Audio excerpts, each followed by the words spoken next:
Question 3. Cutting onions often causes tearing of the eyes due to the release of a sulfite compound. Peeling them under running water reduces the problem. Which statements are true of the sulfite compound? 1. It is soluble in water. 2.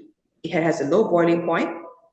3. It has small and light ions with weak bondings. Or C. It has a covalent compound with weak covalent bonds. Okay, so in order to answer this question, we'll need to interpret the information given to us at the beginning of the question.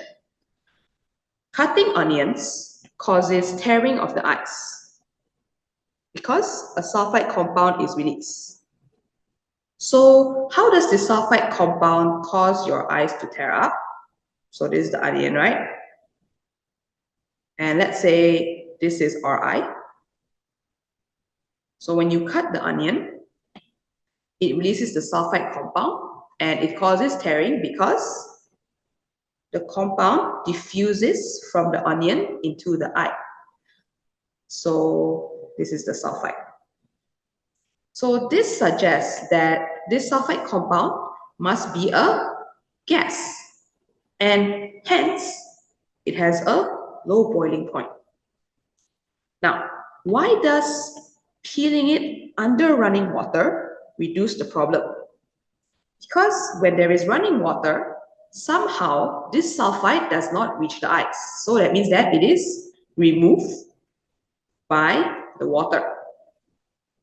So this suggests that when you wash the onions with water and peel them,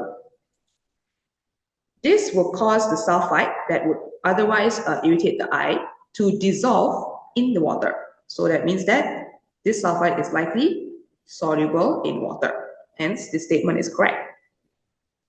3. It has small and light ions with weak bondings. This does not seem to be correct because an ionic compound would not have weak bonding, even if the ions are small and light. Ionic bonds are very strong and require a lot of energy to overcome. And furthermore, it is not likely to be an ionic compound because it has a low boiling point. 4. It is a covalent compound. Yes, I think this is true because covalent compounds have low boiling points with weak covalent bonds. This part is not true because covalent bonds should be strong.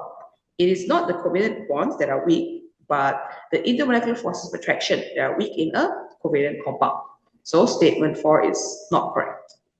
Hence, the correct option is option A. 1 and 2 are correct statements.